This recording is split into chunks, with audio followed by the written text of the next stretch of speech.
नमस्कार। आज सामान्य ज्ञान महासंग्रह में हम ज्योग्राफी, हिस्ट्री और पॉलिटिक्स से रिलेटेड कुछ जो इम्पोर्टेंट टॉपिक्स हैं जो रैंडमली हमने पिक किए हैं, जो आपके एग्जाम पर्पस के लिए बहुत ही रिवीजन के लिए बहुत ही इम्पोर्टेंट है। तो इसको देखते हैं। तो सबसे पहले हम महत्वपूर्ण झीलों की बात कर रहे हैं, तो उसमें उत्तर भारत में जो इम्पोर्टेंट झील है वो हम देखते हैं। जैसे वुलर झील हो गई, वो जे जम्मू एंड कश्मीर में, ये एशिया की जो है वो सबसे बड़ी मीठी पानी की झील है। एशिया की सबसे मीठे पानी की झील झेलम नदी द्वारा इसको, तो यहाँ से जो झेलम नदी जो निकली है, तो झेलम नदी जो है मतलब इसको प्रोवाइड करती है पानी। और ये एक रामसर साइट भी है। अब हम दूसरी जो जे की झील है, डल झील। ये डल झील के बारे में बात करें, इसे कश्मीर का ताज में जौहरी बोलते हैं। यहाँ पे पर्यटन के लिए बहुत ही महत्वपूर्ण झील है, ये बहुत ही फेमस है। अब हम पेंगोंग झील जो लद्दाख में है, जो यूनियन टेरिटरी लद्दाख है, तो वहाँ पे पेंगोंग झील जो है खारी पानी की झील है। और ये पेंगोंग झील इंडिया चाइना की जो बॉर्डर है, तो उस पे मतलब है, इसी को लेकर के एक तनाव भी है दोनों देशों के बीच। अन्य कुछ महत्वपूर्ण उत्तर भारत की झीलें में जैसे तोसोंगमो झील जो सिक्किम में है, अभी भारत चीन सीमा के पास है। उसके बाद उत्तराखंड में नैनी झील, नैनीताल का प्रमुख आकर्षण का केंद्र है ये। उत्तराखंड में ही है एक भीमताल जो कुमाऊं क्षेत्र में है। तो ये भी इम्पोर्टेंट तो जिले हैं, ये एग्जाम में आते हैं, तो इसको देखिएगा। सिक्किम का तसोंगमो झील, उत्तराखंड का नैनी झील और उत्तराखंड का है भीमताल। ये कुछ और महत्वपूर्ण झीलों के बारे में देखते हैं, जिसमें चिल्का झील जो है उड़ीसा में है। भारत की सबसे लंबी जो तटीय झील है वो इसमें चिल्का झील आती है, और सबसे बड़ी तटीय लेगून भी बनाती है। यहाँ पे फ्लेमिंगो और इरावदी डॉल्फिन का ये यहाँ पे बहुतायत में मिलते हैं। ये रामसर साइट भी है, और ये का प्रवासी पक्षियों का निवास है। अब मणिपुर का लोकटक झील के बारे में बात करते हैं। यह दुनिया का एकमात्र तैरता हुआ राष्ट्रीय उद्यान है। इसमें जो घर है वो मूवेबल होती है। इसे फुमडिस, तैरते हुए द्वीप के नाम से यहाँ के लोकल लैंग्वेज में फुमडिस बोलते हैं। राजस्थान का सांभर झील जो भारत का सबसे बड़ा अंतर्देशीय खारे पानी का झील है, मतलब इनलैंड जो भारत के अंदर सबसे बड़े खारे पानी का झील है वो सांभर झील राजस्थान में है। ये नमक उत्पादन का प्रमुख स्रोत है। अब हम बात कर रहे हैं राजस्थान के ही पुष्कर झील के बारे में। ये हिंदुओं के लिए एक पवित्र स्थान है, पवित्र तीर्थ है। यहाँ पे पुष्कर मेला लगता है, और ब्रह्मा जी का जो मंदिर है वो यहीं पे है। अब दक्षिण भारत की कुछ इंपॉर्टेंट झीलों के बारे में देख लेते हैं। वेम्बनाड झील जो केरल में है, भारत की सबसे लंबी झील लंबाई में जो है ये वेम्बनाड झील जो है यहाँ पर देख सकते हैं आप, ये इसकी लेंथ है, सबसे बड़ी लंबी झील है। ये रामसर साइट है। बैक वाटर पर्यटन और हाउस बोट क्रूज के महत्वपूर्ण केंद्र, ये जो फैला हुआ है, जो कोट्टायम, एर्नाकुलम और अलापुझा, ये तीन जो इनके एरिया है, इसमें ये मेनली तीन डिस्ट्रिक्ट में फैला हुआ है। अब हम बात कर रहे हैं केरल का ही समस्ता कोटा झील। ये यहाँ का केरल का समस्ता कोटा झील जो है, ये केरल का सबसे बड़े मीठे पानी का झील है। इसे झीलों की रानी भी कहा जाता है। पानी के पीने के पानी का मुख्य स्रोत है, तो समस्ता कोटा झील को झीलों की रानी या केरल का सबसे बड़ा मीठे पानी का झील बोल सकते हैं। अब पुल्लिकट झील जो है, ये आंध्र प्रदेश तमिलनाडु बॉर्डर पे है। तो भारत की दूसरी सबसे बड़ी खारे पानी की झील, सबसे बड़ी जो है वो सांबर झील, हमने बात कर रखा था अभी। और ये जो है मतलब दूसरी सबसे बड़ी खारे पानी का झील, पक्षी अभ्यारण्य जो है यहाँ पे है। और खारे पानी में चिल्का झील जो है वो तटीय झीलों में सबसे बड़ी है, और इनलैंड में सांबर। अब हम कुछ भारत की मृदा और स्थलाकृतियों के बारे में बात करते हैं। जैसे ये भावड़ हो गई, जो आप देख सकते हैं पहाड़ी से जो टूटे जो पत्थर या कंकर होते हैं, तो ये जिस एरिया में जमा होता है उसे भावड़ बोला जाता है।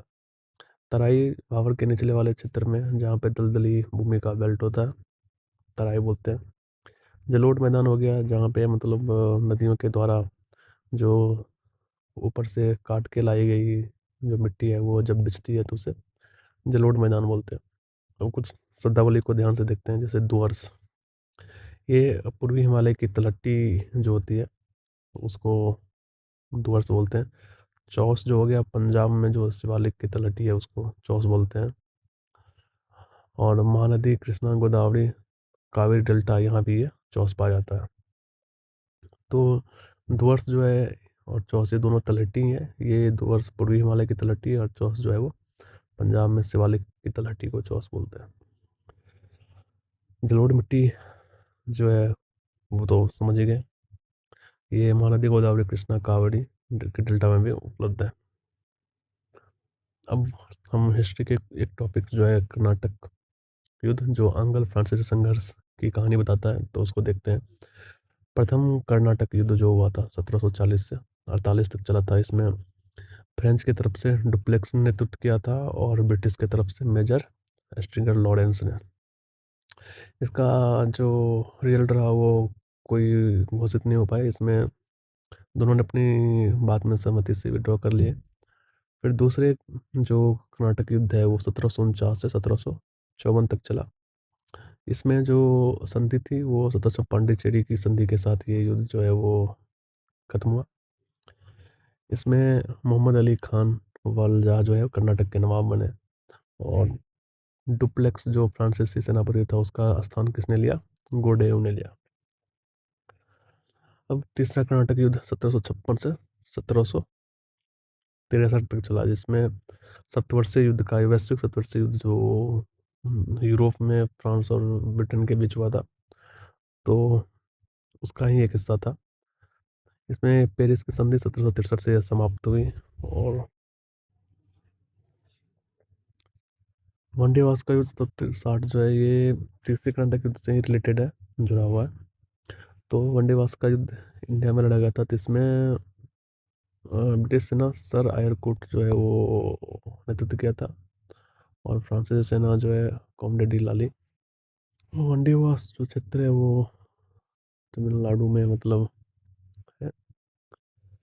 तो इसका परिणाम जो हुआ था, अंग्रेजी साम्राज्य की उम्मीद जो है वो खत्म हो गई थी और 1763 में पेरिस की संधि के साथ युद्ध जो है वो समाप्त हो गया था।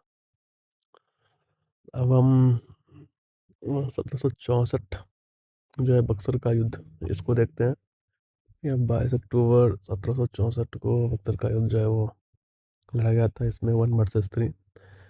वन जो एक साइड जो थी वो अंग्रेज जिसका नेतृत्व हेक्टर मुनरो कर रहा था, और जो त्रिकूट गठबंधन था उसमें मीर कासिम बंगाल का नवाब, सुजाउद्दौला अवध का नवाब और मुगल सम्राट उस समय के शाह आलम द्वितीय, इनके बीच युद्ध लड़ा गया। और इसमें जो है अंग्रेज ने गठबंधन को पराजित कर दिया, जिसका परिणाम इलाहाबाद की संधि 1765 में हुई, के साथ युद्ध खत्म हुआ। 1765 में इलाहाबाद की संधि हुई, जिसमें रॉबर्ट क्लाइव को बंगाल बिहार और उड़ीसा की दीवानी का अधिकारी संधि करने के लिए स्पेशल रॉबर्ट क्लाइव को बुलाया गया था। तो रॉबर्ट क्लाइव को बंगाल बिहार और उड़ीसा की दीवानी अधिकार मिले। दीवानी अधिकार में जो कहता राजस्व टैक्स एकत्र करने का हक ब्रिटेन को ईस्ट इंडिया कंपनी को मिल गई थी। तो ये 22 अक्टूबर 1764 को लड़ा गया था। अब हम पॉलिटिक की कुछ बातें करते हैं, जिसमें संसदीय कार्रवाई से रिलेटेड कुछ टॉपिक है। जैसे स्थगन एडजॉर्नमेंट, एक निर्दिष्ट समय कुछ समय के लिए जिसमें घंटे दिन या सप्ताह के लिए बैठक को निलंबित किया जाता है, जिसे स्थगन बोला जाता है। सदन के दौरान इसमें मिलना सुरक्षित होता है। फिर से उसके बाद जब ये समय पूर्ण हो जाती है तो कार्रवाई फिर से शुरू होती है। अनिश्चित काल के लिए जो स्थगन होता है ये सदन को अगली बैठक तक के लिए स्थगित किया जाता है, जिसमें कोई डेट या समय फिक्स नहीं होता है। या जो स्पीकर और चेयरमैन है उनके द्वारा लिया जाता है। राष्ट्रगान भी जो होता है ये चेयरमैन के मतलब फैसला आते हैं। अब बात करते हैं सत्रावसान और राष्ट्रपति की शक्ति के बारे में। तो सत्रावसान जो है वो राष्ट्रपति करते हैं। तो अनुच्छेद 85(2) राष्ट्रपति समय समय पर जो है संसद का सत्रावसान का आदेश देते हैं, जो अनुच्छेद 85(2) में उल्लिखित किया गया है। प्रश्नकाल सदन को जो होता है पीठासीन अधिकारी जैसे लोकसभा अध्यक्ष या राज्यसभा अध्यक्ष जो है अनिश्चित काल के लिए स्थगित करते हैं। ये इनके पास अधिकार है। कुछ दिन बाद राष्ट्रपति सत्रावसान की अधिसूचना जारी कर देते हैं। तो प्रोसेस यही है कि पीठासीन अधिकारी पहले अनिश्चित काल के स्थगित कर देंगे उसको, पहले प्रोसेस, और फिर उसके बाद राष्ट्रपति जो सत्रावसान की अधिसूचना जारी कर देते हैं। अब सत्रावसान सभा की बैठक और सत्र दोनों को समाप्त, सत्रावसान जो होती है वो किसी एक सत्र के लिए जो बैठक होती है उसको समाप्त करता है। ये जो सदन है उसको विघटित नहीं करता है। अब हम सत्रावसान बनाम विघटन के बारे में समझेंगे। सत्रावसान जो होती है वो अ, राष्ट्रपति करते हैं। प्रोसेस शुरू करता है कौन? लोकसभा अध्यक्ष। विघटन जो होती है वो लोकसभा का, इसमें क्या होता है सत्रावसान में एक सत्र का समापन होता है, लेकिन विघटन में क्या होता है पूरा लोकसभा का जीवन खत्म हो जाता है। इसका प्रभाव है सदन का शासन और ये लोकसभा का शासन खत्म हो जाता है पूरे। इसमें सदन की स्थिति है वो जीवन भर, जो जिसका जीवन बना रहता है सदन की स्थिति। इसमें फिर से दोबारा से प्रोसेस शुरू होगी, फिर दोबारा सत्र बुलाया जाएगा। इसमें क्या होती है कि आम चुनाव की आवश्यकता पड़ती है। और विघटन जो है ये भी राष्ट्रपति ही करते हैं, और ये भी राष्ट्रपति ही करते हैं।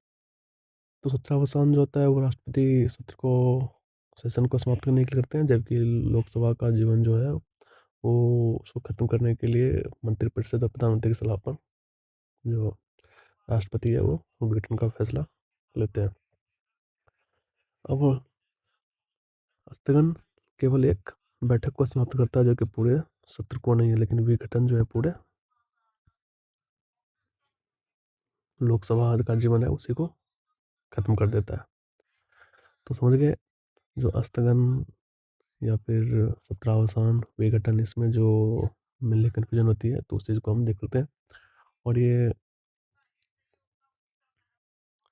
विघटन की जो चर्चा है वो संविधान के 85(2)(b) के तहत किया जाता है विघटन, और सत्रावसान 85(2)(a) के तहत। तो ये हमारा टॉपिक था, इसमें हमने बहुत सारी चीज़ों को आज हमने डिस्कस किया। तो आशा करता हूँ इसी तरह से आप इसमें बने रहेंगे और जो इम्पोर्टेंट टॉपिक है उसको अध्ययन करते रहेंगे और अपनी तैयारी को मजबूत करते रहेंगे। धन्यवाद।